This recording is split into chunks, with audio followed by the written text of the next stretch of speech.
दोस्तों, आज हम जिस घटना की बात करने जा रहे हैं उसने पूरे ग्वालियर शहर को हिला कर रख दिया।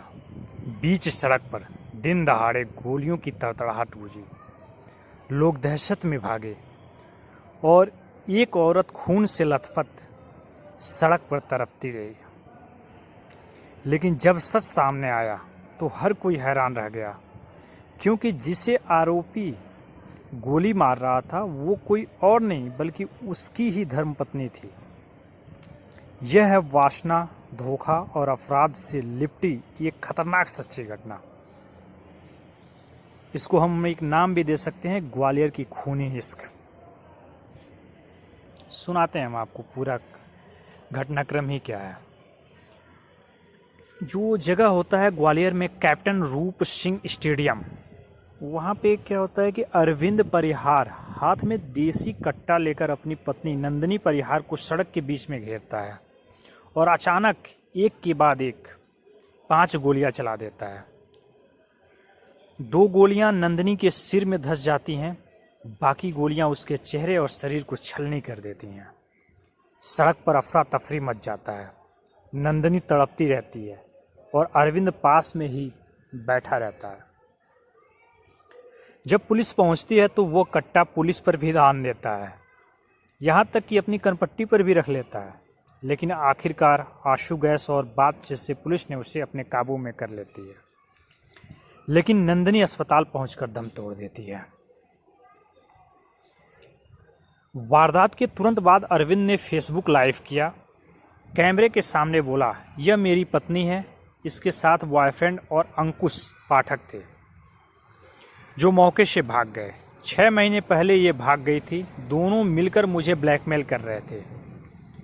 मेरी 3 एम्बुलेंस अपने नाम करवा ली, अब मकान मांग रही थी।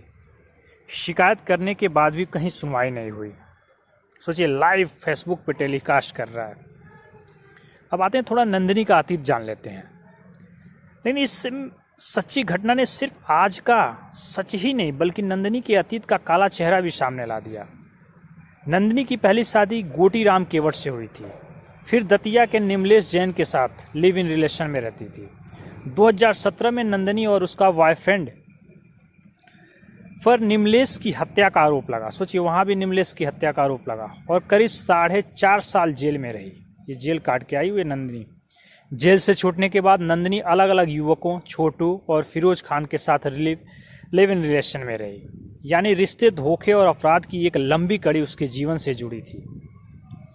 नंदिनी भी शिकायत की थी। दूसरी तरफ नंदिनी भी अपने पति अरविंद पर गंभीर आरोप लगाती रही। जन सुनवाई में उसने कहा था, मेरे पति पूजा नाम की लड़की के साथ अफेयर है उनका। वो मेरे एआई वीडियो बनाकर मुझे बदनाम कर रहे हैं और मेरे न्यूड फोटो एडिट करके वायरल कर रहे हैं। मुझ पर दबाव डालते हैं कि समझौता कर लो वरना बर्बाद कर दूंगा।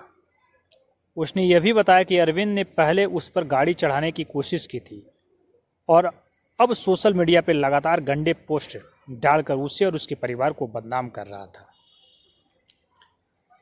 यानी एक तरफ नंदिनी अपने पति पर इल्जाम लगा रही थी तो दूसरी तरफ अरविंद उसके बेवफाई और ब्लैकमेलिंग को दोषी ठहरा रहा था। दोनों के रिश्ते में नफरत, शक और धोखे की आग इतनी बढ़ चुकी थी कि बीच सड़क पर यह खौफनाक अंजाम सामने आया। सोचिए, मतलब दोनों के दोनों माहिर हैं। अब क्या है सच्ची इसके बाद क्या खुल के आती है और क्या क्या चीज़ें खुल के आती है, क्योंकि वो भी अपराधी प्रवृत्ति की रही है और ये तो अपराध कर ही दिया। ये नहीं भी रहा होगा तब अपराध कर दिया। अब ये भी जेल जाएंगे। उधर नंदिनी भी काट के आई है तो अब समाप्ति हो गई, उसकी कहानी ही समाप्त हो गई। लिव इन रिलेशन मतलब वो उसके भी जो भी कहा जाए, चरित्र कह लीजिए या जो कह लीजिए, वो सही नहीं थे किसी भी कंडीशन में। दोस्तों, इस सच्ची घटना ने सिर्फ एक पति पत्नी के रिश्ते को नहीं खोला बल्कि यह भी बताया कि कैसे पुलिस की ढिलाई, रिश्तों की टकराहट और वासना और धोखे की आग मिलकर एक खून खराबे में बदल गई। सोचिए, अगर पुलिस ने समय रहते कार्रवाई की होती, अगर समाज ने सही वक्त पर बीच बचाव किया होता, तो क्या नंदिनी आज जिंदा होती या फिर अरविंद जेल जाने की जगह सामान्य जिंदगी जी रहा होता। लेकिन सच्चाई ये है दोस्तों, इस घटना का अंत सड़क पर खून से लथपथ लाश के साथ हुआ। पति ने पत्नी को मौत के घाट उतारा और अब पूरा ग्वालियर इस रिश्ते की सच्चाई को लेकर सन्न है। सोचिए, इसमें बहुत तरीके थे, कई तरीके थे।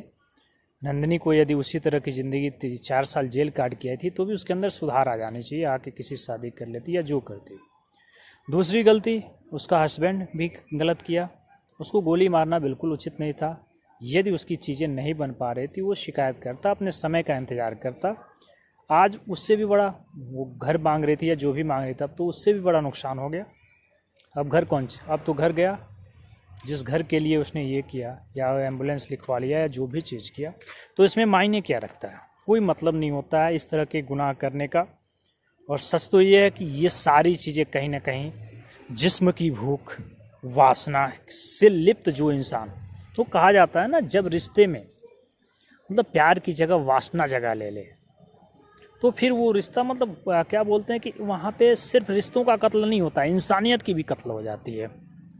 अब इन्होंने सब लोगों ने कांड करके अपना निकल लिए, लेकिन आगे पीछे कौन क्या, माँ बाप कैसे ज़िंदगी जिएंगे, कौन क्या करेगा, सारी चीज़ें कैसे क्या होंगी, सोच के सब मतलब ये सोच के आप देखिए, अपने मन से सोच के देखिए कि इस तरह की ज़िंदगी में कैसे क्या होता है। दोस्तों, यह थी आज की सच्ची घटना। हमारा मकसद किसी का अपमान करना या दिल दुखाना बिल्कुल भी नहीं है। इस घटना को बताने का सिर्फ उद्देश्य यही है कि समाज ऐसे अपराधों से सबक ले सके और समय रहते रिश्ते को सुधार सके। ये कभी लोग कोई भी इसमें सुधार कर लेता है, कोई भी व्यक्ति एक इस चैनल के माध्यम से यदि सही हो जाता है तो मैं मानूंगा इस चैनल को बनाना सफल हो गया। दोस्तों, अपना ख्याल रखिए। जय हिंद, जय भारत।